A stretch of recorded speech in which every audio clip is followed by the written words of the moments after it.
ओम अज्ञानतिमिरान्धस्य ज्ञानाञ्जनशलाकया चक्षुरुन्मीलितं येन तस्मै श्रीगुरुवे नमः।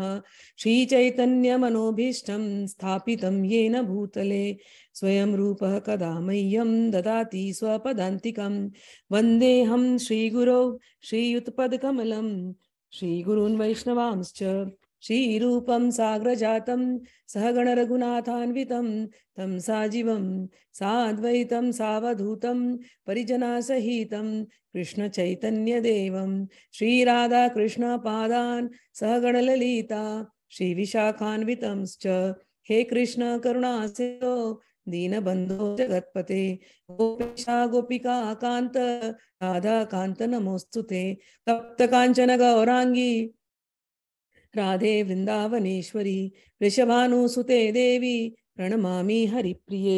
वाञ्छाकल्पतरुभ्यश्च कृपा सिन्धुभ्य एव च पतितानां पावनेभ्यो वैष्णवेभ्यो नमो नमः। श्री कृष्ण चैतन्य प्रभु नित्यानंद श्री अद्वैत गदाधर शिवासादि गौर भक्तवृंद। हरे कृष्ण कृष्ण कृष्ण हरे हरे, हरे राम राम राम हरे हरे। एक बार पुनः स्मरण कर लेते हैं कि क्या क्या पढ़ा था हमने। आप लोग गीता उपनिषद का श्रवण कर रहे हैं। वेद व्यास जी ने लिखा हुआ है, भगवान कृष्ण की वाणी में हम सुन रहे हैं। भगवान कृष्ण साक्षात भगवान है, कृष्णस्तु भगवान स्वयं। और हम पढ़ते जब गए थे तो भगवान बार बार कह रहे हैं, हे अर्जुन तुम मेरे भक्त हो। मैंने आपको भक्त का बहुत सिंपल डेफिनेशन दिया है, तुम मेरे भाग हो। और जब भगवान अर्जुन को ऐसा कहते हैं, वो अर्जुन तो आपको दिखाई दे रहा है, लेकिन ये चीज अपने ऊपर अप्लाई करना, आप भी भगवान के भाग हो, ठीक है। और भगवान कहते हैं सखा चेती सखा च इति, तुम भी मेरे सखा हो। तो वो केवल अर्जुन के सखा नहीं है, भगवान हमारे सबसे बेस्ट फ्रेंड है। तो जो चीज अर्जुन पे अप्लाई हो रही है वो अर्जुन के माध्यम से वो हमको दे रहे हैं, हम अपने जीवन में अप्लाई करें। इसलिए तो इस बातों को याद रखना। ये जो हम रिलेशन अभी भगवान से बना रहे हैं, खास करके गीता सीखने के लिए कि भगवान हमारे बेस्ट फ्रेंड है, ये रिलेशन चलता रहेगा पूरे गीता क्लास में। चलिए, भगवान भक्ति के मार्ग में मैंने आपको सिखाया दो तरीके हैं। एक है भगवान को माँ बाप के रूप में देखना, तो ऑलवेज माता पिता बड़े हैं और हम छोटे हैं, ये फॉर्म रहता है। तो उसमें क्या होता है, मैंने आपसे सिखाया कि बताया था कि माता पिता बड़े हैं तो आप हमेशा उनसे मांगने वाले हो। आप बड़े नहीं होना चाहते, आप बच्चे बन के रहना चाहते हो। वो आपको प्रोटेक्ट करें, वो आपका ख्याल रखें, वो आपका मेंटेनेंस रखें, सब सब सब। तो वो एक भक्ति है। लेकिन भक्ति के मार्ग में जो है, जो अब रसोपासना कहते हैं या भक्ति, उसमें एक पॉइंट ऐसा होता है कि भगवान छोटे छोटे छोटे छोटे होते जाते हैं। हमने इस पर भी चर्चा की थी कि भगवान ने हमको बनाया है अपने प्रेम का विस्तार करने के लिए। जैसे हम अपने परिवार को परिवार बनाते हैं प्रेम का विस्तार करने के लिए, तो ऐसे ही भगवान ने हमको बनाया प्रेम का विस्तार करने के लिए। भगवान हमारे साथ प्रेम वाली लीलाएं करना चाहते हैं, और हम केवल उनको माता पिता बना देते तो भगवान को बाकी का रस का आनंद कैसे मिलेगा। तो भगवान अलग अलग रिश्तों में आकर के बनते हैं। अर्जुन को कहते तू मेरा सखा है, तो कोई हमारे ऐसा कोई भक्त उनका सखा भी हो सकता है, भगवान की मर्जी। गोपियों के साथ सखियां हैं मेरी, मुझे सखियों वाला भाव चाहिए। प्रौढ़ गोपियों के साथ, मैया यशोदा के साथ, या और भी जो है उनके साथ माता पिता वाला। भगवान वॉन्ट्स टू रेलिश, भगवान को वो अच्छा लगता है। भगवान ने दुनिया बनाई रेलिश करने के लिए, तो हम भगवान के अंश है, तो हम भी भगवान के साथ उन रिश्तों को एंजॉय करें ना। भगवान को ऐसा दूर रखना नहीं है, भगवान को अपने करीब रखना है। जैसे हम अपने फिजिकल माता पिता को इतना प्रेम करते हैं, अपने परिवारजन को इतना प्रेम करते हैं, अरे ये सारे परिवारजन जिनको आप प्रेम करते हो, एक दिन सब लोग बाय बाय बोल के जाने वाले हैं, फाइनल। लेकिन जिसने ये परिवार हमको दिया, जिस भगवान ने, वो हमको कभी बाय बाय नहीं करते। वो तो हमारे आने के पहले भी थे, हम हैं तो हैं, हम जाएंगे तो भी रहेंगे। तो सबसे बड़ा परिवार, सबसे बड़ा नाता है वो भगवान के साथ। और ये रिलिश करने के लिए भगवान के साथ हम अलग अलग संबंधों में बन सकते हैं। तो पांच रस की हमने बात की थी। शांत रस, दास्य रस, वात्सल्य रस, पैरेंटल अफेक्शन, मतलब भगवान छोटे बच्चे हैं, हमारे लड्डू गोपाल है, अगर हमने भगवान को भोग नहीं लगाया तो भगवान खाएंगे नहीं, भूखे रह जाएंगे, ऐसा फीलिंग भक्त को आता है। मैंने लल्ला को नलाया नहीं तो लल्ला को नलाएगा कौन? ऐसा फीलिंग भक्त के अंदर रहता है। और सख्य रस, तू तो मेरा यार है, तू तो मेरा दोस्त है, तेरे से मैं झगड़ा नहीं करूंगा तो किससे करूंगा, तेरे को मैं खरी खोटी नहीं सुनाऊंगा तो किसको सुनाऊंगा। भगवान से ऐसी बातें, you are everything to me, you know all my secrets, if I don't share my secrets with you whom will I share to. संसार के लोग तो धोखा दे देंगे, तू अकेला है जो धोखा नहीं देगा, तो तू सुन ले। भगवान का ऐसा रिलेशन। और सखियों वाला जो वात्सल्य रस वाला, वात्सल्य माधुर्य रस वाला प्रेम, जहां पर माधुर्य में तन मन सब समर्पण, आत्मा एक हो जाती है। पति पत्नी का जो रिश्ता होता है, देखो चारों रिश्ते जो इवन इन वर्ल्डली लाइफ, माता पिता के साथ बहुत प्रेम करते हैं, लेकिन आप माँ के अंग हैं, लेकिन इसके अतिरिक्त और कहीं भी कुछ शेयरिंग नहीं है। पत्नी के साथ, पति पत्नी का जो कॉन्जुगल लव जिसको हम कहते हैं, वहां पर तन का भी शेयरिंग होता है। दैट काइंड ऑफ ओपननेस, जहां पर कोई लाज शर्म नहीं, कोई फॉर्मेलिटी नहीं, येट देयर इज लव, वहां पर प्रेम भी है, आदर भी है, सम्मान भी है, लेकिन कोई फॉर्मेलिटी नहीं है पति पत्नी के जो प्रेम में होता है। ये किसी और संबंध में आप नहीं कर सकेंगे कि तन का भी समर्पण। ये पति पत्नी, ये माधुर्य रस, या प्रेमी प्रेमिका, ये माधुर्य रस। इस माधुर्य रस में भी अलग अलग भाव है। तो माधुर्य रस जिसको हम कहते हैं ना, जब हम गाते हैं ना ओम जय जगदीश हरे, लास्ट में हम गाते हैं ना तन मन धन सब अर्पण, आता ना लाइन, तन मन धन सब अर्पण। तो एक होता है तन कि हम सेवा में लगाए हैं तन, लेकिन माधुर्य रस का प्रेम जो सखियों ने किया, गोपियों ने किया, इट कवर्स एवरीथिंग। उनको वो अलग होता है, उसके भाव जब हम गोपी भाव में जाएंगे तो और डिटेल में समझाऊंगी। अभी हम लोग आगे बढ़ते हैं, क्योंकि हमारी ये ज्ञान की क्लास है और श्री कृष्ण की क्लास है, तो श्री कृष्ण के ही भाव में रहते हैं। चलिए, इस बात पर हमें विशेष ध्यान देना चाहिए कि अर्जुन ने भगवत गीता को एक किस तरह ग्रहण किया। इसका वर्णन अध्याय 10 12 से 14 में इस प्रकार हुआ है। परब्रह्मं परम ध्यामं पवित्रम पवित्रम परमं भवान पुरुषं शाश्वतं दिव्यं आदिदेवं अजं विभुम् आहुस्त्वाम् अमृषयः सर्वे देवर्षि नारदस्तथा असितो देवलो व्यास स्वयं चैव ब्रवीषि मे सर्वमेतद्रितं मन्ये यन्मां वदसि केशव नहि ते भगवन् व्यक्तिं विदुर्देवान दानवः। ये श्लोक जब आया तो अर्जुन कह रहे हैं, अर्जुन ने कहा अपने परम सखा भगवान से, कह रहे हैं अर्जुन हे कि आप भगवान, परम धाम, पवित्रतम परम सत्य हैं, आप शाश्वत, दिव्य, आदि पुरुष, अजन्मा तथा महानतम है। ये जो श्लोक अभी हमने कहा है, ये आगे चल करके वापस आएंगे, ये तो मैंने, ये अभी इंट्रोडक्शन है, हमारी भूमिका है। तो अर्जुन जो भगवान को अपने दोस्त जैसा दिन रात देख रहा है, बचपन से खेल रहे हैं सब, माँ बुआ लगती थी कृष्ण की, तो ऐसा रिलेशन। तो अर्जुन तो रात दिन देखते हैं, खेलते हैं, और लेकिन युद्ध के समय पर ये कह रहे हैं कि आप भगवान हैं। संसार में कई बार लोग अपने आप को भगवान बोलते हैं। एक जो वेदांत में जब हम कहते हैं ना सोहम, ये मंत्र आता है, सोहम सोहम।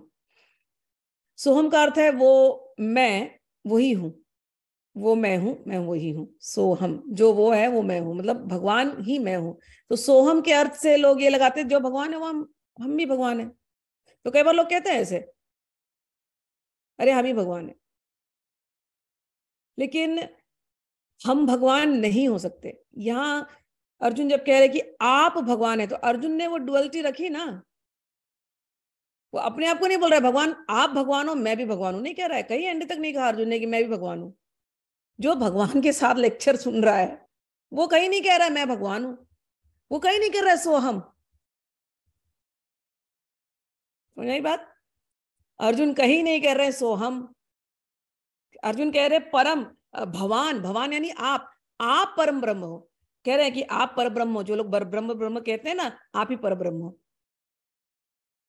आप ही परम सत्य हो। जो लोग सत्य की बात करते हैं ना, ब्रह्म सत्यम जगत मिथ्या, तो अर्जुन श्री कृष्ण को कह रहा है आप ही पर ब्रह्म हो, आप ही परम सत्य हो। अर्जुन जो जो कृष्ण वहां खड़े हैं वो क्या निराकार रूप में खड़े हैं क्या? साकार रूप में खड़े हैं ना? अच्छे से बात कर रहे हैं ना कृष्ण अर्जुन से। अर्जुन ने वो डुअलिटी को मेंटेन रखा है, कहीं नहीं कह रहा है कि हाँ मुझे अब रियलाइजेशन हो गया, अब मैं भी ब्रह्म हो गया हूं, नहीं, कहीं नहीं कह रहे भगवान आप हो। हम जो जो भक्त होते हैं ना, हम ऐसे ही देखते हैं। बूंद, सागर की बूंद ये कह सकती है कि हाँ गुण में मैं सागर जैसी हूं।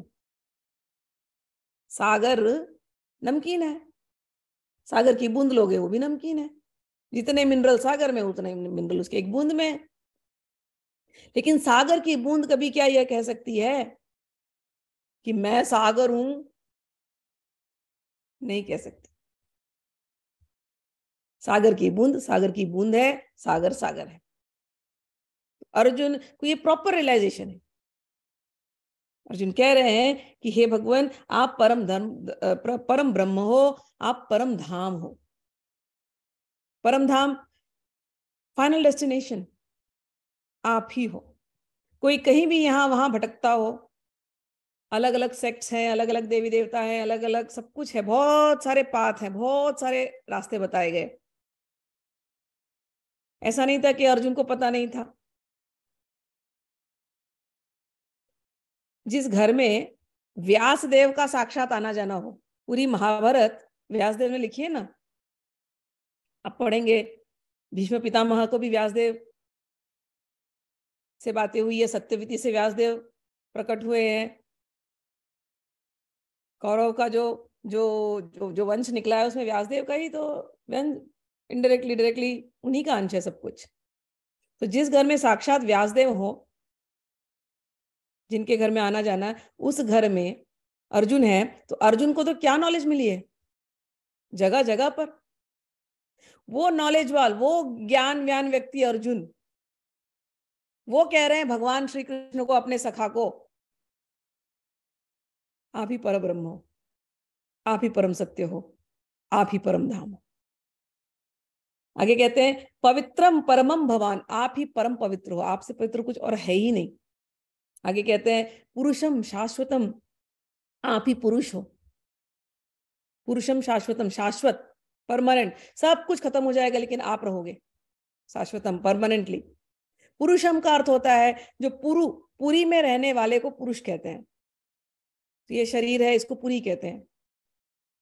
पुरी, ब्रह्मांड को पुरी कहते हैं, जगह को पुरी कहते हैं, कोर्ट को पुरी कहते हैं, जगन्नाथपुरी, पुरी में रहने वाले को पुरुष कहते हैं। तो ये जो शरीर है ना, इसको हम लोग 9 द्वार की पुरी कहते हैं। 9 होल्स है इसके अंदर, तो 9 डोर्स की ये पुरी है। तो इस पुरी में रहने वाले जो भगवान है वो भी आप ही हो। पहले तो आप परब्रह्म हो और इस 9 द्वार वाली पुरी में रहने वाले भी आप ही हो। और कहते हैं शाश्वतम, ये 9 द्वार वाली पुरी खत्म हो जाएगी लेकिन आप रहोगे। शाश्वतम आप हो। दिव्यम, आप दिव्य हो। आदि देवम, सबसे पहले, आदि मीन्स द मोस्ट, बिगिनिंग में जो आए, देवताओं की भी देवता, सब कुछ आप ही से आया। आदि देवम अज, और कहते हैं अजम, अजम मतलब अजन्मा, जिसका कोई जन्म नहीं होता। तो आप लोग पूछेंगे अरे कृष्ण का तो जन्म हुआ था, रामचंद्र जी का तो जन्म हुआ था। व्यासदेव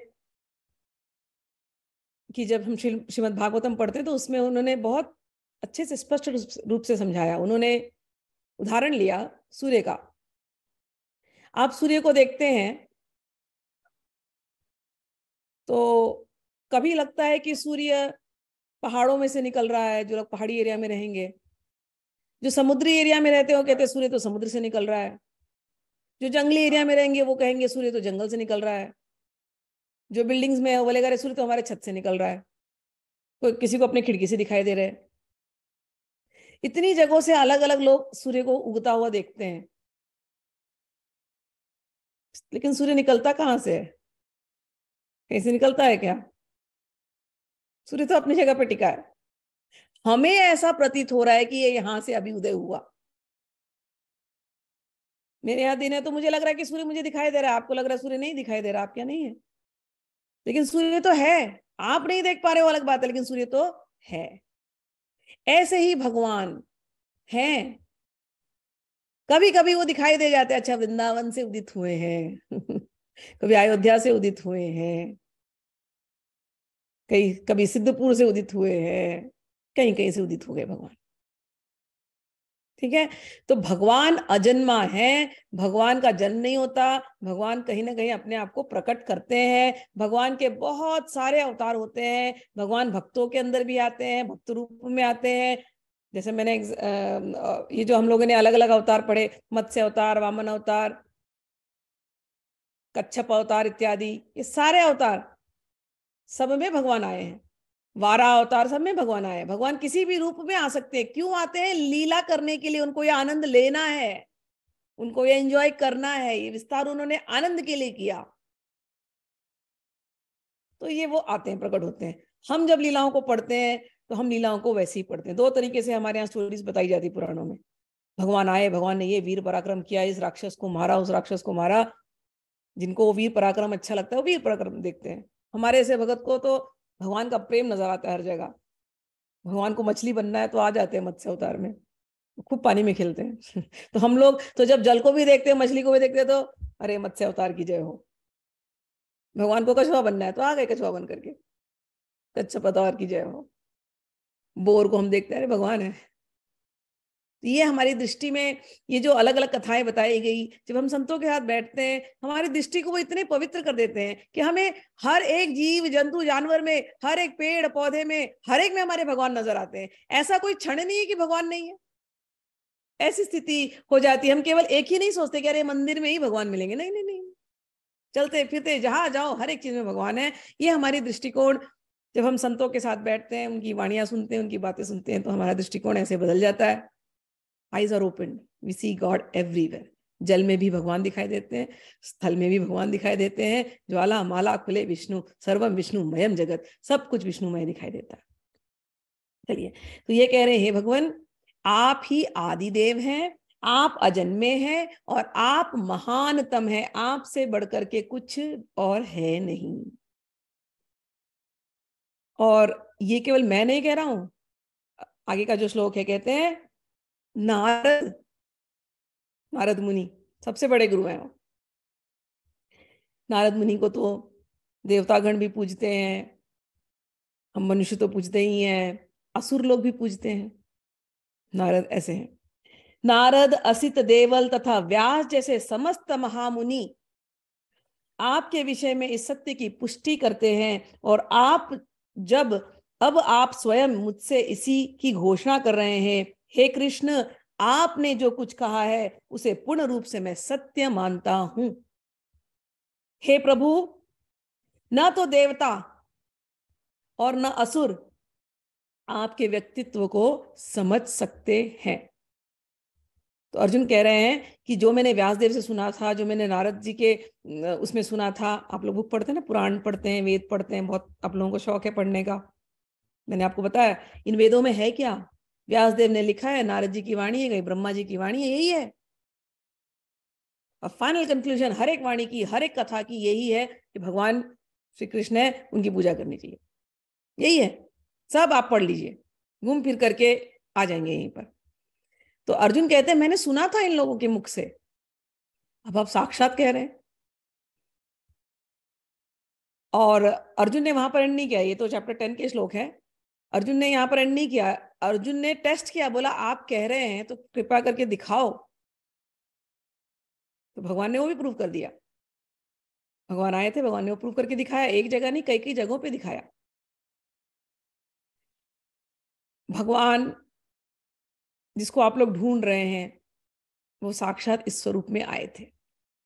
अब मत कभी कहना कि भगवान कहाँ है, हमको कैसे मिलेंगे। मैं तो अब बोल रही हूँ ना, भगवान आपके सामने खड़े हैं, भगवान आपको बोल रहे हैं, भगवान आपसे बात कर रहे हैं अर्जुन के द्वारा, अर्जुन के थ्रू। आपको विश्वास करने की जरूरत है। आपने अपने मन को, मैंने बार बार सिखाया, आपने अपने मन को कंडीशन करके रखा है कि भगवान तो बहुत दूर है, जिंदगी बीत जाती, लोगों को भगवान नहीं मिलते। और मैं कहती हूँ इसी जन्म में भगवान मिलते हैं। जिंदगी बिताने की जरूरत नहीं, इसी क्षण में मिलेंगे। इस क्षण में तुम विश्वास कर लो, ये श्री कृष्ण की वाणी, ये श्री कृष्ण, ये साक्षात भगवान है। कितना प्रूफ तुमको दूं मैं, तुम पूरे बुक्स छान मारोगे। वो बुक्स जो जो लिखी गई है, वो बुक्स का ओरिजिनल सोर्स कौन है? वो श्रील व्यासदेव है। व्यासोच्छिष्टम जगत सर्वम, वो सबसे बड़ी अथॉरिटी ने कह दिया है, सबसे बड़ी अथॉरिटी। ब्रह्मा जी से बढ़कर के कौन अथॉरिटी है? जो भगवान के जन्म में वो कह रहे हैं। नारद जी से बढ़कर के कौन है? वो कह रहे हैं। कौन से तुमको सबसे बड़े गुरुओं की वाणी में तुमको सुना रही हूं, इससे बढ़कर के कोई अथॉरिटी नहीं है स्क्रिप्चर्स में या धर्म के स्कूल में। ठीक है ना, यही अथॉरिटी सबसे बड़े है। और ये कह रहे हैं भगवान श्री कृष्ण साक्षात भगवान है। संसार में कई लोग, मैंने कहा था कि अपने आप को भगवान कहते हैं, हम भी भगवान है। और मैंने एग्जाम्पल दिया, भगवान हो नहीं सकते, हो ही नहीं सकते। क्यों? व्यास देव के पिताजी हैं पराशर मुनि। पराशर मुनि ने भगवान शब्द की एक व्याख्या दी। उस व्याख्या में भगवान के अंदर 6 गुण होने चाहिए। भगवान के अंदर 6 गुण होने चाहिए। क्या 6 ऐश्वर्य हैं ये? सारा बल संसार का, ऑल पावर, ऑल स्ट्रेंथ, सारा यश, famous, most famous personality, all fame, संपूर्ण ज्ञान जगत का, ऑल नॉलेज, संपूर्ण सौंदर्य, ऑल ब्यूटी। तो यश मतलब फेम, बल, सौंदर्य, ज्ञान और संसार का जितना ऐश्वर्य, वेल्थ, प्रॉस्पेरिटी, ये 5वीं चीज हो गई। और ये सब होने के साथ जो 6वां गुण होता है वो होता है वैराग्य, रिनंसिएशन। ये गुण अगर किसी के अंदर है, ये 6 के 6, वही भगवान है। कोई मनुष्य कहे मैं भगवान हूं, मैं भगवान सो, आजकल तो बहुत भगवान निकलते हैं ना, गुरु लोग भी आते हैं। मुझे किसी ने बहुत साल पहले कोई अमेरिका में आए थे मेरे फ्रेंड के पहचान वाले, तो उन्होंने बोला अरे आपको कल के अवतार पता है? कल के अवतार हो गया है। मैंने कहा अच्छा, कल के अवतार हो गया? और उस समय पे मैं लकीली कुरुक्षेत्र से एक गुरुजन आए थे, वो मेरे यहाँ पर ही रुके थे, तो उनकी सेवा में लगी थी। और ये लोग, दूसरे लोग जो आए थे, इनको नहीं पता कि मैं इनके हाथ हूँ। तो ये लोग मुझे कहे कि अरे आप चलो, हम आपको कल के अवतार के दर्शन करा देंगे। तो मैंने कहा क्या करना पड़ेगा कल के अवतार के लिए? कोई नहीं, $5000 आप बस दे दो, हम आपको पर्सनल 1-on-1 मिलाएंगे। $5000 दे दो, 1-on-1 मिलाएंगे। मैंने कुछ कहा नहीं, मुझे ये सब बातों में भरोसा नहीं। फिर मैं, जो मेरे साथ जो गुरु थे वो कुरुक्षेत्र के शंकराचार्य मठ से थे, तो मैंने उनसे बोला आपको पता चला कल के अवतार हो गया है? तो बोलते अच्छा, कल के अवतार हो गया है तो तब तो सारे वृंदावन के जितने संत है बाहर आ जाने चाहिए। खाली इनको पता है, जो $5000 दे दो उनके अकाउंट में तो कल के अवतार का दर्शन होगा। कोई कल के अवतार वगैरह का दर्शन नहीं, कोई कल के अवतार वगैरह हुआ नहीं है। न जाने कितने कल के अवतार, न जाने कितने भगवान के अवतार, लोग अपने आप को भगवान बना करके पुजवाए जा रहे हैं। हम मनुष्यों की यह हालत है, कोई फिल्म स्टार अच्छा लगता है तो उसकी मंदिर बना देते हैं। फिल्म स्टार मंदिर बनाने लायक है? बना देते हैं मंदिर। भाई हमारे लिए तो यही भगवान है। भावना ये अलग है, लेकिन भगवान ये जो शब्द है, अब हम लोग बड़े ऊंची क्लास में हैं, ये शब्द में बहुत गरिमा है। कोई भी ऑर्डिनरी व्यक्ति भगवान नहीं बन सकता, नहीं बन सकता। उसके अंदर गुण होते हैं, उसकी टेस्टिंग होती है, उसके बारे में कई बार बताया जाता है। तो भगवान के, जब भगवान श्री कृष्ण को कह रहे हैं भगवान ही स्वयं है वो, तो उनके अंदर ये सारे गुण घटित थे, इसलिए वो भगवान थे। संसार में कोई कहेगा अच्छा आपने जो कहा फेमस, तो फेमस है, कोई वेल्दी है, कोई ब्यूटीफुल है, तो उसके अंदर भगवान के गुण है। बिल्कुल उसके अंदर एक स्पार्क है, लेकिन वो भगवान नहीं है। क्योंकि कोई कितना भी फेमस हो,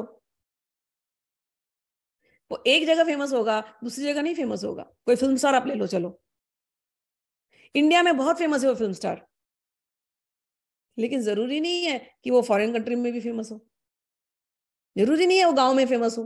अच्छा वो फिल्म स्टार को देखो बड़ा सुंदर है, बड़ा वेल्दी है, लेकिन क्या उससे सुंदर कोई और नहीं है क्या? उससे वेल्दी और भी लोग हैं। अच्छा वेल्थ भी डिक्लाइनिंग हो रही है, कभी कोई नंबर वन रिचेस्ट है तो आज 10वां नंबर पे आ जाता है, हो रहा है ना। तो वेल्थ भी उसका कोई स्टेबल नहीं है। अच्छा वेल्दी भी हो, रिच भी हो, और सुंदर भी हो, और खूब बलशाली भी हो, फेमस भी हो, जरूरी नहीं सब ज्ञान उसके पास हो। एक डिपार्टमेंट तो कम हो जाएगा ना। अच्छा ये चलो पांचों हो पांचों भी हो गया, ज्ञानी भी है, बलशाली भी है, सुंदर भी है, फेमस भी है। ये सब तो आ ही जाता है, फेमस तो हो ही जाएगा, जिसके पास धन है वो तो फेमस होना, वही होना ही है उसको, है। और वेल्दी भी है। ये पांचों आने के बाद जो छठवीं क्वालिटी है, रिनंसिएशन, ये भी हो, ये असंभव है। जैसे ही धन आता है ना, धन के साथ साथ उसके और भी प्रॉब्लम शुरू हो जाते हैं। सबसे बड़ा तो भय शुरू हो जाता है उसको, मेरे घर वाले ही मेरे को लूट ना ले। कितना लोग प्लानिंग करते हैं अपने धन को बचाने के लिए। भगवान श्री कृष्ण में ऐसा कुछ नहीं है, भगवान में ही सब कुछ है। वो ना किसी में जुड़ते हैं, सब कुछ है लेकिन किसी में वो आसक्त नहीं है। सबसे ज्यादा सुंदर भगवान ही है। दुनिया के हर लोग, सभी लोग, भले वो किसी और धर्म में क्यों ना हो, भगवान के किसी न किसी रूप से आकर्षित है। चाहे वो भय में ही क्यों ना हो, फिर भी भगवान की तरफ आकर्षित है। भगवान से बढ़कर के सुंदर कोई है ही नहीं, भगवान से बढ़कर के कोई बलशाली नहीं है। क्योंकि जब संसार में जब आप किसी बलशाली के पास जाते हो ना, बलवान के पास प्रोटेक्शन के लिए, वो आदमी ये सोचेगा कि मैं तो तुम्हें प्रोटेक्शन दे रहा हूं, लेकिन तुम मुझसे डर करके रहो। लेकिन जब आप भगवान के पास जाते हो, भगवान को ऐसा नहीं, ऐसा आपके साथ लेन देन नहीं है। भगवान बोलते हैं कोई एक बार भी प्रेम से मेरा नाम ले ले और मेरे चरणों में आ जाए, बोले मैं तुम्हारा हूं भगवान, भगवान बोलते हैं मैं कसम खाता हूं, ऐसे भक्त की रक्षा मैं हमेशा करूंगा। ये भगवान का प्रण है, ऐसे भगवान है। तो भगवान तो बलशाली है, बलशाली के साथ उनको तुमसे कोई उम्मीद नहीं है। तो रिटर्न नॉट एक्सपेक्टेड, कि मैंने तुम्हें प्रोटेक्शन दिया अब तुम मुझे ही पूजो, तुम मुझसे डर के रहो, नहीं, ऐसा है ही नहीं भगवान को। अरे भगवान की तुम अंश हो, ये भगवान का गुण। और धन संपदा, अरे जिसकी लक्ष्मी ही, जिसके पूरे ब्रह्मांड है, पूरे ब्रह्मांड ही उसका रियल एस्टेट है, फुल, न जाने कितने मल्टीपल यूनिवर्सेस उसके अंदर में है। सारी लक्ष्मियां इन यूनिवर्सेस की उन्हीं के अंडर में है। धरती का खजाना उनका। सबसे ज्यादा रिच कौन? भगवान। तो ये सारे गुण जो मैं आपको बता रही हूँ, सब होने के बाद भी उन्हीं का तो है। उनको क्या किसी चीज से आसक्ति होगी? उनका तो कहीं कुछ जाने वाला नहीं है, उनका ही खेल है, वो खेल जिस दिन खत्म किया खत्म हो गया। जैसे मैं एग्जांपल देती हूँ, बच्चा खेलने जाता है समुद्र के किनारे, रेत के कैसल बनाता है, खूब अच्छा महल बना देगा रेत का। फिर जब घर जाने की बात होगी वो कैसल को तोड़ देगा, तोड़ करके निकल जाता है, अनासक्त, उसको आसक्ति नहीं है।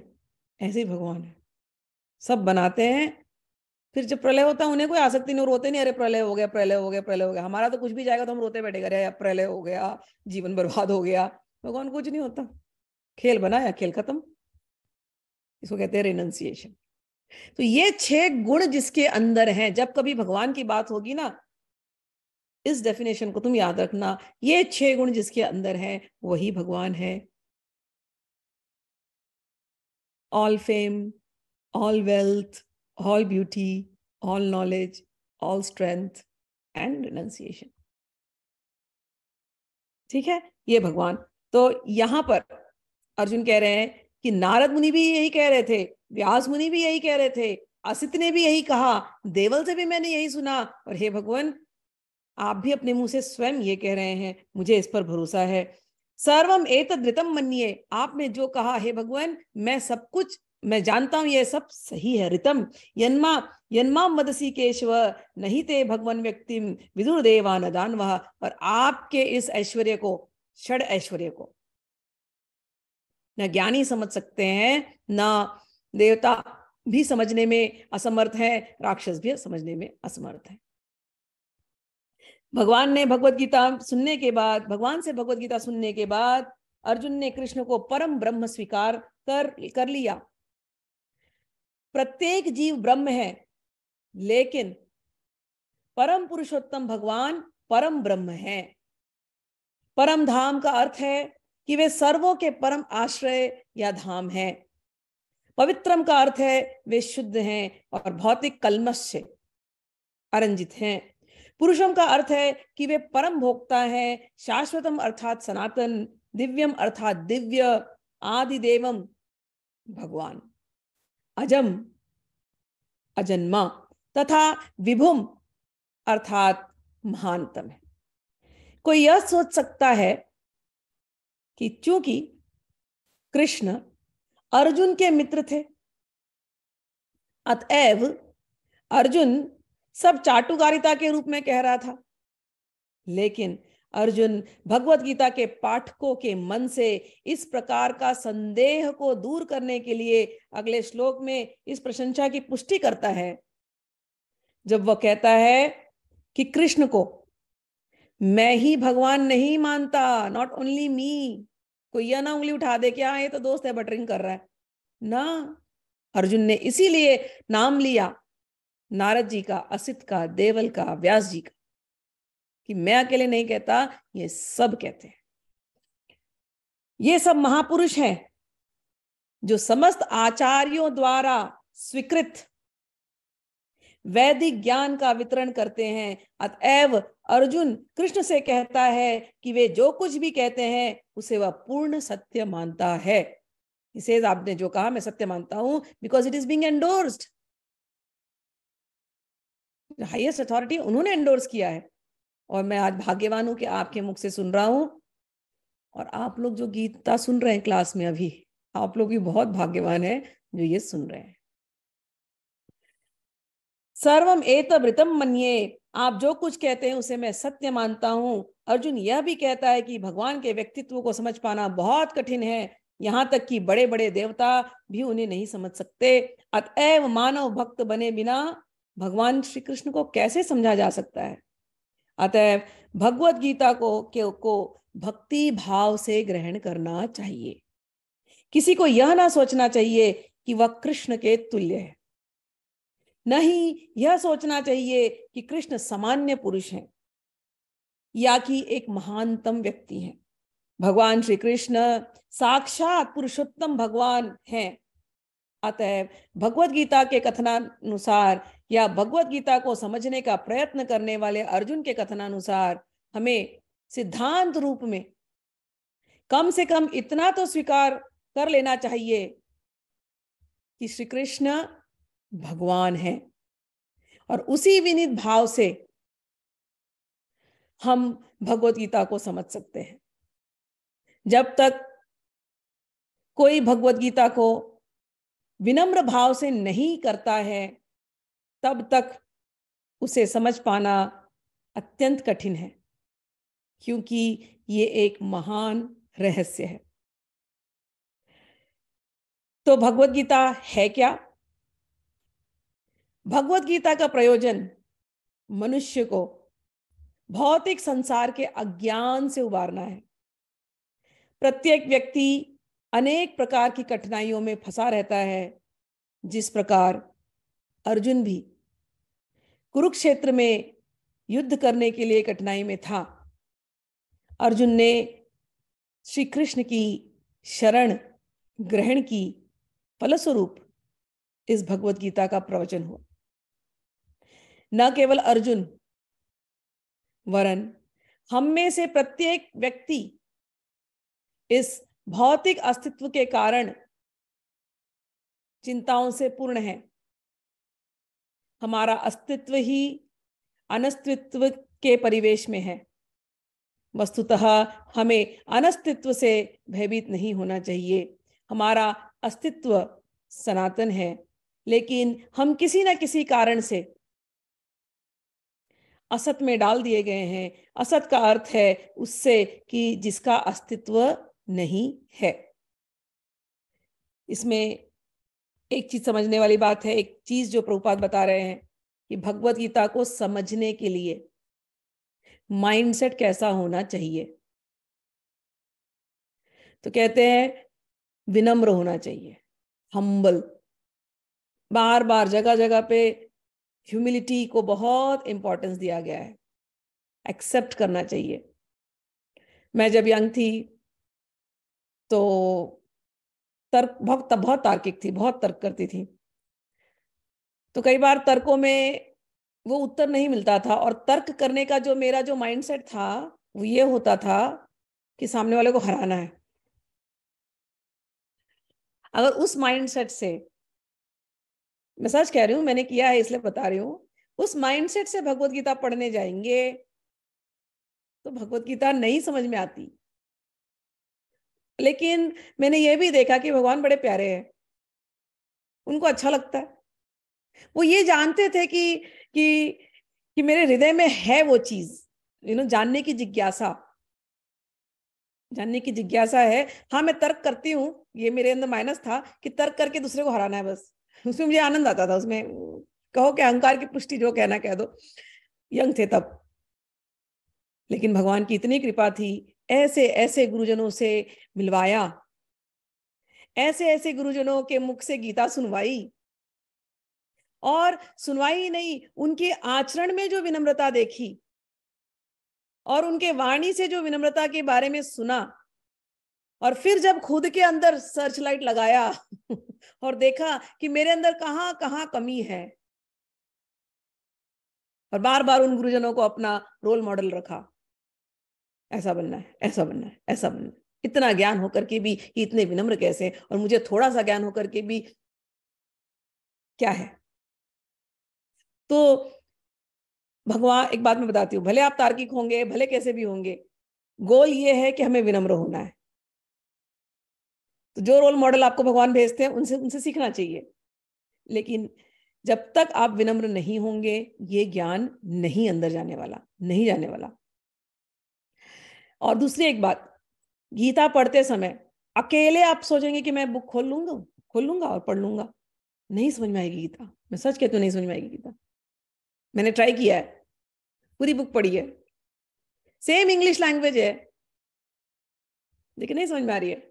इंग्लिश लैंग्वेज तो समझ में आनी चाहिए, नहीं समझ में आती है। ये गीता में एक भगवान ने पता नहीं क्या जादू करके रखा है। इसको आपको भक्त के संगत में ही बैठ करके समझना चाहिए।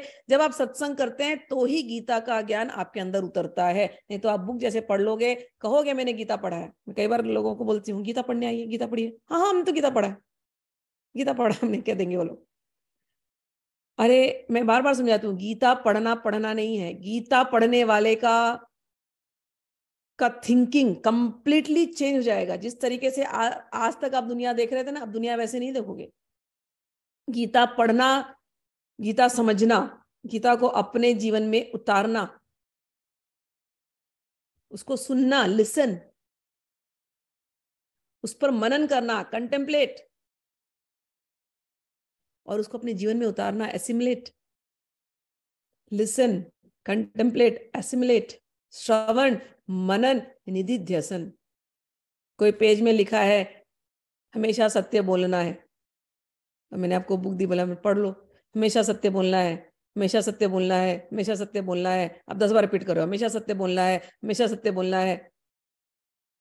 और कुछ साल बाद मैं पूछूं कि आपने बुक पढ़ी? हाँ हाँ पढ़ी। क्या लिखा था उसमें? हमेशा सत्य बोलना है। आपने पढ़ा, लेकिन वो पढ़ना पढ़ना नहीं है, वो जो लिखा था उसको अपने जीवन में उतारना, वो एक्चुअल रीडिंग है। वो एक्चुअल रीडिंग है। हमेशा सत्य बोलना है, रटना नहीं है। सत्य आचरण में जीना है। तो जब कोई लोग कहते हैं ना गीता पढ़ लिया, उनको लगता है कि श्लोक बाय हार्ट करना। मैंने कभी अपने किसी क्लास में श्लोक बाय हार्ट करने पर जोर नहीं दिया, मैं खुद नहीं करती हूं। गीता में लिखे गए इंस्ट्रक्शंस को आचरण में उतारना है, आचरण में उतारना है। यहां जो प्रभुपाद कह रहे हैं विनम्र बनना है, तो विनम्रता हमारे आचरण में होती है। तर्क करने के 3-4 तरीके होते हैं। एक तर्क होता है कि सामने वाले को बस परास्त करना है, वहां पर हमारे अहंकार की पुष्टि होती है। फिर भी भगवान आपके हृदय में है, तो वो जानते हैं आपके हृदय को, तो वो हेल्प करते जाएंगे आपको। एक तर्क होता है, हम लोग तर्क किए, लेकिन हमें मालूम है कि हम एक दूसरे के साथ जुड़ने वाले नहीं, तो फिर ठीक है, तुम्हारी थिंकिंग तुम्हारे तक, हमारी थिंकिंग तुम्हारे तक, हम लोग अलग अलग रास्ता पकड़ लिए। और एक तर्क होता है कि नहीं, हमको मिलना ही नहीं है, हमको किसी पॉइंट पे आना ही नहीं है, we just keep arguing arguing arguing, किसी पॉइंट में नहीं आना। तो वैसा वाला अगर एटीट्यूड रहेगा तो गीता समझ में नहीं आएगी। तो मेरे पिताजी सिखाते थे मुझे एक बात, कई बार क्योंकि स्क्रिप्चरल ट्रुथ को जल्दी डाइजेस्ट नहीं होता, तो मेरे पिताजी पहले बोलते थे कि तुम जैसे फिजिक्स का हम लोग एक्सपेरिमेंट करते थे ना, कि कोई एक थ्योरम दिया गया हमको, थियरी, तो हम पहले मानते थे कि चलो दिस इज ट्रुथ, ऐसा मान करके चलते हैं। फिर उसको प्रूव करने पे लगते हैं कि वेदर, पहले मान लो कि सत्य है, फिर हम प्रूफ में जाते हैं कि ये रॉन्ग है, रॉन्ग है, रॉन्ग है, रॉन्ग है। एंड में हमारा हमको जो कंक्लूजन आया, वो कंक्लूजन हमको समझ में आ जाएगा ट्रुथ है या फॉल्स है।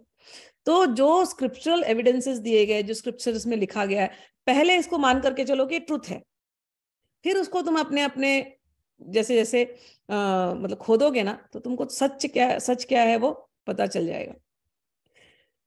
लेकिन वो स्क्रूटिनी करनी बहुत जरूरी है। तो स्क्रूटिनी करोगे कहाँ से, कैसे करोगे? तो तुम बुक पढ़ोगे, फिर अलग अलग श्रीमद् भागवत में, अगर भगवत गीता में लिखा ही है तो फिर तुम उसको पुष्टि करने के लिए श्रीमद् भागवत पढ़ोगे, फिर कुछ और पढ़ोगे, फिर कुछ और पढ़ोगे। एंड में सारा पढ़ने के बाद एक फाइनल ट्रुथ, जो कि ट्रुथ है, अल्टीमेट ट्रुथ है, उस रियलाइजेशन पे आ जाओगे। और सबसे बड़ा एक, अगर ये पूरा जो ट्रुथ की जो हम बात कर रहे हैं, उस एक ही ट्रुथ है, सारे सबका सार एक ही है। हमारे यहाँ कहते हैं राम नाम सत्य है, गत्य बोलो सत्य है, राम नाम सत्य है। एक लाइन में कहा गया, सभी का सार, जितने स्क्रिप्चर जो खोदा खादी करोगे, जितना स्क्रूटाइज करोगे, सबका सार एक ही है, राम नाम सत्य है। ठीक है? तो भगवत गीता का पाठ करने के लिए स्टेट ऑफ माइंड विनम्रता, और अपने आप से पढ़ पाओगे, बहुत मुश्किल है समझ पाना, क्योंकि उसमें बहुत गूढ़ रहस्य हैं। इसीलिए मैं बार बार रिक्वेस्ट करती हूँ कि क्लास मिस नहीं करना, जरूर भगवत गीता की क्लास, भले यूट्यूब से सुन लो, भले जूम पर आओ, बट आओ, सीखो। आपने भगवत गीता सीख ली, मेरी बात आप मान लेना, आपने अगर भगवत गीता सीख ली, पूरी तरह से आप समझ गए, तात्विक दृष्टि से आप समझ गए, तो आप दुनिया की कोई भी स्क्रिप्चर निकाल लो, फिर आपके लिए फिर वो कठिन नहीं होगा, कठिन नहीं होगा। अभी क्या होता है, आप लोग जगह जगह की स्क्रिप्चर्स पढ़ते हो और सोचते हो भगवत गीता तो बेसिक है, और यू आर लॉस्ट। मैं I won't miss my words, you are lost. 50 book आप पढ़ रहे हो, you will not get anywhere, कहीं नहीं जाओगे, भूल भुलैया है ये पूरा स्क्रिप्चर का जो वर्ल्ड है। लेकिन अगर ये पढ़ लिया ना, ये टॉर्च लाइट है, ये समझ गए ना, फिर कोई भी बुक निकालोगे ना, ऐसे समझ में आएगी। ठीक है? तो इसलिए बड़े विनम्र भाव से पढ़ना, सुनना, जरूर क्वेश्चन करना, और तर्क वाले भी क्वेश्चन करना, मुझे कोई इसमें प्रॉब्लम नहीं है, बिल्कुल तर्क वाले क्वेश्चन करो, क्योंकि भगवान आपके हृदय के अंदर हैं, वो आपको प्रॉपरली गाइड करते रहेंगे। क्लास एंड करने के पहले एक क्वेश्चन ले लेती हूँ क्योंकि ये क्लास, लेकिन ये जो क्वेश्चन है ये भगवत गीता से नहीं है, बट ये प्रैक्टिकली बहुत लोगों के ऊपर एप्लीकेबल भी है, होती भी है। प्रणाम माँ, मेरा एक प्रश्न है।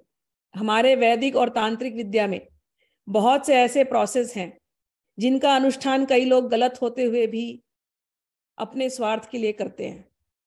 समझ में आ रहा है ना? बहुत लोग अनुष्ठान लेते हैं दूसरे के मारण उच्चाटन इत्यादि करने के लिए, अपने स्वार्थ के लिए।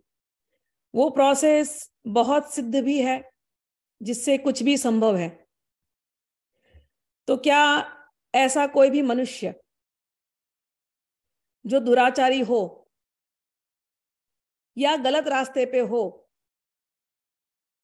अधर्म करता हो, और वो अपने स्वार्थ को पूरा और सफल बनाने के लिए ऐसा सब अनुष्ठान करे,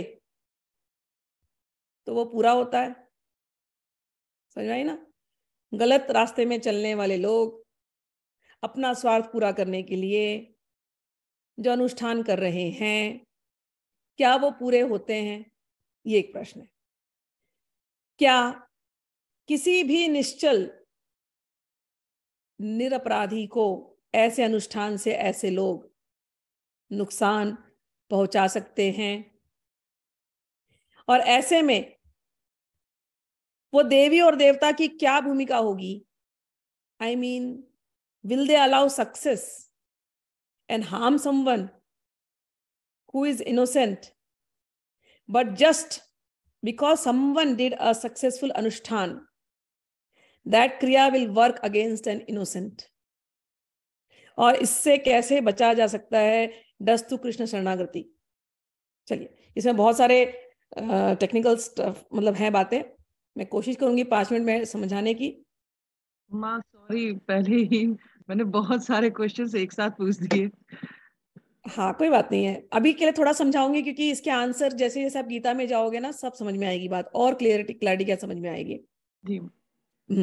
तो पहले जो आपने पूछा कि जो लोग दुराचारी हैं वो लोग कुछ भी प्रयोग कर दें तो जो निस्वार्थ है, जो लोग इनोसेंट हैं, उनके ऊपर असर करता है। अरे, आप शास्त्र को अलग कर दो, अनुष्ठान को अलग कर दो। हमारे नॉर्मल लाइफ में भी कोई बम फेंकेगा, किसी सिटी में बमबारी होती है जब बम्बार्डमेंट, तो सारे के सारे इनोसेंट लोग हैं। ट्रेन को बम से उड़ा दिया तो सारे इनोसेंट लोग थे इस ट्रेन में, हुआ ना? सब के सब पिसे गए उसके अंदर, होता ही है। दूसरा, अनुष्ठान करो या नहीं करो, सिंपल, हम एज ह्यूमंस, मैं आपको सिखाती हूँ, as humans we are very very very powerful, very powerful. क्यों हम पावरफुल हैं? हम भगवान के अंश हैं। हमारे अंदर दोनों चीज दी गई है, हम दूसरे को प्रोटेक्ट भी कर सकते हैं और अपने आप को भी प्रोटेक्ट कर सकते हैं। तो जिसको आप पॉजिटिव एनर्जी बोलो, नेगेटिव एनर्जी बोलो, कई बार हमें क्रोध दिया गया, हमें स्वार्थ दिया गया, ये क्वालिटीज हमको इसलिए दी गई थी कि हम अपने डिफेंस के लिए यूज करें। डिफेंसिव, कोई जानवर अगर किसी को अटैक करता है तो अपने डिफेंस के लिए अटैक करता है, जानवर क्यों नहीं अटैक करेगा? तो वो क्वालिटी हमारे अंदर भी है, लेकिन एज ह्यूमंस हम वो डिफरेंस समझते नहीं है। हमने उस क्वालिटी को और इतना बढ़ाया, इतना बढ़ाया, हमको लगा हम पावरफुल हो रहे हैं अटैक करके, हमको लगता है हम पावरफुल हो रहे हैं अटैक करके, तो हम अटैक करने लग जाते हैं। और जब हम अटैक करने लग जाते हैं तो अब हम जानवर से भी बदतर होकर के हम राक्षस होने में जाते हैं। उसी प्रकार से ये पावर, पावर जिसको मैंने कहा ना कि एक तो हम किसी की भला भी कर सकते हैं, किसी का बुरा भी कर सकते हैं। बुरा क्यों कर रहे हैं? क्वालिटी हमको हमारे डिफेंस के लिए दी गई थी, लेकिन हम इसको मिसयूज करते हैं। उसी प्रकार से जब हम किसी के प्रार्थना करते हैं, अरे इसके साथ अच्छा हो जाए, भगवान इनको ब्लेसिंग मिले, तो हमारी प्रार्थना भी दूसरों को काम आ रही है। उसी प्रकार से अगर हम किसी की बुराई भी मांगते हैं तो वो भी दूसरे को लगता है। अब ये जो सिस्टम भगवान ने बताया कि देवी देवता क्या करते हैं, देवी देवता अलग कैटेगरी है। गीता जब हम पढ़ते हैं तो भगवान ने एक चीज कहा, कर्मण्य एवं अधिकारस्ते, मां फलेषु कदाचन। भगवान ने कर्म करने का पूरा अधिकार दिया है। आपको बंदूक पकड़ा दिया किसी ने, अब उस बंदूक से कर्म करने का पूरा फ्रीडम आपको है। उस बंदूक से आप लोगों की रक्षा कीजिए, स्वयं की रक्षा कीजिए, ये एक कर्म है। या उस बंदूक को लेकर के जाकर के I am so powerful and keep killing people, ये भी आपका कर्म है। ये दोनों, ये कर्म की जो है, जो मैं बात कर रही हूं, फ्रीडम दिया और भगवान ने विवेक भी दिया है। भगवान ने अंतरात्मा की आवाज भी दी है। जब आप गलत कर्म करने जाते हो, अंदर से बीपी हाई होने लगता है, अजीब सी हरकतें होती हैं, रिकॉर्ड कर किया जा सकता है क्या क्या अंदर में होता है। लेकिन आप उस अंदर की आवाज को दबा करके आप गलत कर्म में लग जाते हो। भगवान बोलते कर्मण्येव अधिकारस्ते, कर्म की तो तुमको अधिकार है। लेकिन अभी जो तुमने जो गलत कर्म किया है, इसका जब फल भोगने का टाइम आएगा, मां फलेषु कदाचन, उसका फल भोगने का समय जब आएगा, तुम हेल्पलेस होगे। फल तो तुमको भोगना पड़ेगा। तो जो लोग इन क्रियाओं में लगे हैं, अनुष्ठान को यूज करते हैं, उच्चाटन, मारण, विद्वेषण, इन प्रयोगों के लिए, आज तो उन्होंने अपने जो भगवान ने जो बुद्धि दी थी उसको उन्होंने गलत काम में लगाया, उसका फल उनको आगे जाकर के भोगना पड़ेगा। अब रही बात जिसके ऊपर किया, क्योंकि मेरे पिताजी के पास ऐसे बहुत केसेस आते थे और मैंने बचपन से इतने देखे कि पूछो मत। तो मेरे मन में प्रश्न आता था कि ये लोग तो इतने सीधे हैं, इनके ऊपर क्यों। बट लेटर ऑन जो लोग सीधे भी नजर आते थे, उनकी फैमिली हिस्ट्री जब खुलती थी, तो उस फैमिली हिस्ट्री में बहुत कुछ गड़बड़ हुआ होता था। तो मेरे पिताजी यही मुझे बताते कि देख, अब देख, सीख कि जो आत्माएं मिलती हैं ना, जिसके ऊपर प्रयोग हो रहा है, जिसने जिसके ऊपर किया है, इनका सबका लेन देन है। ये ग्रुप ऑफ सोल्स मिले हैं। कोई सीधा दिख रहा है, लेकिन वो जिस घर में पैदा हुआ, उस घर में पाप बड़ा हुआ है, पाप का इनकम आ रहा है, पाप की कमाई हो रही है। कई बार बच्चे सफर करते हैं ना, सफर कर रहे हैं, ऐसा लगेगा नहीं माँ बाप को कि उनको कुछ हो रहा है, लेकिन उनके बच्चे की सफरिंग देख करके ना माँ बाप रोते हैं, और तब जाकर के उनको याद आता है कि हमने क्या पाप की कमाई घर में लाई। लेकिन वो मुंह से बोल नहीं सकते, दे कांट। तो मेरे पिताजी ने दिखाया है ऐसा कि जहां कर्म गलत है, एज अ फैमिली वो कर्म की सफरिंग उनको भोगनी ही पड़ेगी, और वो वहां पर आते हैं। फिर जिसने जो प्रयोग कराया, हो सकता है पहली बार वो प्रयोग करा रहा है वो व्यक्ति, या वो उसने उसकी भोग उसको लिखी है, उसको भोगदन वो भोगने वाला ही है। लेकिन ये लोग जो मिले हैं इस जन्म में दुश्मन बन करके, ये भी पूर्व जन्मों के कर्मों के लेन देन है, ये होना ही है। बहुत मुश्किल है इससे निकलना। हार्डेस्ट पार्ट ये होता है कि जब हम रिसीविंग एंड पे होते हैं ना, हम जब रिसीविंग एंड पे होते हैं कि हम पर हो रहा है, तो हम हार्डेस्ट पार्ट ये है कि हमारा अहंकार बोलता है हम तो गलत किए ही नहीं है कभी, हम तो गलत कर ही नहीं सकते। लेकिन बिना किए हम उस सिचुएशन में आ ही नहीं सकते। जो बीज हमने बोया है हमको वो भोगना ही है। उससे छुटकारा पाने का एक ही तरीका है, भगवान के चरणों में जाना, गुरुजन के चरणों में जाना, और कोई तरीका नहीं है। ये भी गीता में जब आप पढ़ोगे तो आगे जाकर के ये बातें क्लियर होंगी। रही बात देवी देवता की, दो कैटेगरी है। एक है साक्षात भगवान श्री कृष्ण, माँ ललिता, त्रिपुर सुंदरी, इनकी आप साधनाएं करते हो, यहाँ पर कोई मारण, विद्वेषण, उच्चाटन ये प्रयोग होते ही नहीं है, होते ही नहीं है, ये प्रोटेक्टेड है। लेकिन दूसरे देवी देवता बनाए गए हमारे यहाँ, जो अनुष्ठानों के जो मंत्र होते हैं ना, वो दूसरे देवता बनाए गए हैं, और उनको ये दिया गया है कि कोई तुम्हारे पास याचना करता हुआ आएगा तो वो देवी देवता के पूरे रिचुअल्स दिए गए। गीता में पता एक्सप्लेन किया है इसको कि काम हित ज्ञान प्रपद्यन्ते अन्य देवता, कि अपनी कामना को पूर्ति करने के लिए वो अलग अलग देवी देवताओं के पास जाते हैं। ये देवी देवता क्या है? ये बिजनेसमैन है। ये देवी देवताओं को अपनी पोजीशन स्वर्ग लोकों में रखनी है। वो देवी देवता क्या करते हैं, देखता अच्छा ये आदमी आया है, इसकी ये इच्छा है, ये इतना अनुष्ठान करेगा, ठीक है करने दो इसको, इतना पुण्य बनाने दो, पुण्य बना करके पुण्य हमारे अकाउंट में डाल दो, तुम्हारी हम इच्छा पूरी कर देंगे। ये सिस्टम बनाया भगवान ने। अब आप पैसे दे रहे हो अनुष्ठान करने वालों को, वो अनुष्ठान करने वाले मंत्र जप कर रहे हैं, मंत्र जप से एक पुण्य इकट्ठा हुआ, देवता ने पूरा पुण्य लिया, देवता की तो बढ़ गई अवधि स्वर्ग लोक में। आपकी इच्छा यहाँ पूरी होगी, देवता को है वो परमिशन है आपकी इच्छा पूरी करने के लिए। आपकी इच्छा पूरी हो गई, आपने विद्वेषण करा दिया, उच्चाटन करा दिया, मारण करा दिया, इस समय आपकी इच्छा पूरी हो गई। लेकिन जो बीज बोया है ना, जब उसका फल खाने का समय आएगा ना, मां फलेषु कदाचन, उस समय फिर आप हेल्पलेस होगे, नहीं मतलब बच ही नहीं सकते। मेरे पिताजी के पास, थोड़ा समय और ले लेती हूँ, एक केस आया था। तो वो व्यक्ति पजेस था। तो जब पिताजी ने, जब पजेस था तो उस आत्मा को बुलाया कि क्यों पजेस करके रखा है इसको, छोड़ दो इसको। तो वो आत्मा ने कहा मैं इसको छोड़ूंगा नहीं, पिछले 500 साल से जब जब इसने जन्म लिया मैंने इसको तकलीफ दिया है। पिताजी ने बोला क्यों, तुम भी परेशान हो, ये भी परेशान है, छोड़ दो। बोलता है मैं नहीं छोड़ूंगा। बोले क्यों? बोले इसने 500 साल पहले मेरी पत्नी के साथ, मेरी पत्नी ने और इसने मिलकर के एक दूसरे के साथ, इन्होंने जो भी इनका एक्स्ट्रा मैरिटल था उस समय, 500 साल पहले की बात बता रही हूँ, तो इन दोनों ने मुझे धोखा दिया है, मेरे दिल को दुखाया है, ये जब जब जन्म लेगा मैं इसको सताऊंगा, मैं इसको नहीं छोड़ूंगा। फिर बहुत ऐसे कई दिन वो आदमी आता रहा, पप्पा ऐसी बात करते रहे करते रहे करते रहे, फिर वो जो अंदर जो भूत बैठा था ना उसको पप्पा से दोस्ती हो गया। ऐसा हुआ कि वो पप्पा को मेरे 500 साल पहले का मंत्र सिखाने लगा और बोलता था गुरुजी आप ये मंत्र कर रहे हो ना, इसमें ये बीज मंत्र मिसिंग है, आपको ये बीज मंत्र यहाँ ऐड करोगे ना तो बराबर हो जाएगा। हमारे टाइम पे ऐसा होता था। मेरे पिताजी ने उससे बहुत सारा शास्त्र सीखा, मंत्र, उस जमाने के 500 साल। फिर जब दोस्ती हो गई पापा ने बोला अब तो छोड़ दो इसको, क्यों सता रहे हो, क्या आपको नहीं छूटना है क्या, आप भी परेशान हो रहे हो। तब जाके उस भूत ने ना, वो ब्राह्मण का भूत था, ब्राह्मण, ब्राह्मण बड़ा उच्च कोटि का ब्राह्मण था उस समय का, 500 साल पहले का। वो उच्च कोटि के ब्राह्मण ने फिर कहा अच्छा गुरुदेव आपसे मेरे को अच्छा लग रहा है, अब मैं ही आपको सिखाता हूं मेरी मुक्ति का तरीका क्या है, आप ये कर देना। मैंने इसको माफ किया, मैंने इसको छोड़ दिया।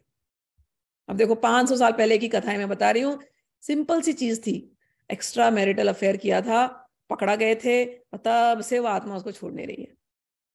हमको तो लगेगा अरे ये तो बेचारा है, इसको क्यों सता रहे हैं, लेकिन पूर्व जन्मों के लेन देन इतने कठिन है कि हमें नहीं पता, भगवान को पता है। इसलिए जब कोई व्यक्ति भगवान के रास्ते चल पड़ता है ना, तो उसको कर्म की फिलॉसफी समझनी चाहिए। गीता हम पढ़ेंगे, आत्मा को समझेंगे। तीसरा, चौथा, 5वां चैप्टर भगवान ने कर्म योग पर रखा। जो भगवान के रास्ते चलने लगेगा उसके कर्म प्यूरिफाई हो जाएंगे, फिर वो गलत काम कभी कर नहीं सकता। और फिर अगर अनजाने में भी अगर उसका गलत काम कभी हो गया, लेकिन वो भगवान के रास्ते सिंसियरली चल रहा है, तो भगवान उसकी जिम्मेदारी लेते हैं, भगवान उसका कल्याण कर। ठीक है। चलिए एंड करें यहाँ पर, बाकी बाद में समझाते जाएंगे। Thank you. जय श्री कृष्ण। राधे कृष्ण। राधे राधे। हरि बोल। हरि बोल। जय गुरुदेव। Thank you. हरि बोल। राधे राधे। राधे राधे।